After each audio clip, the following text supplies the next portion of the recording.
Ako, hindi ako pinababayaan ni Lord. Hindi ako pinababayaan ni Lord. Marami kong pera, maraming kwarta, maraming binigay si Lord na magbibigay sa akin ng kwarta. Pati nga basher inutusan ni Lord na bigyan ako ng pera. Kita mo, nagpapalipad basher. Di ba? Yan ang di kalibre.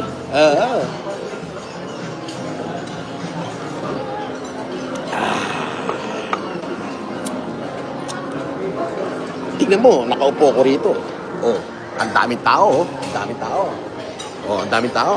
Oh, ang daming tao. Pero, ako, pag upo ko dito, hindi ako pumipila sa buffet. Si chef, nagluluto ng sarili kong pagkain. Yung paborito ko sa umaga, pritong tuyo, at saka adobong may taba. Yung. Di ba? Yan ang sinasabi ko sa iyo. Kaya nga, di ka libre. Puro libre. Malupet. Pet malu. Oo.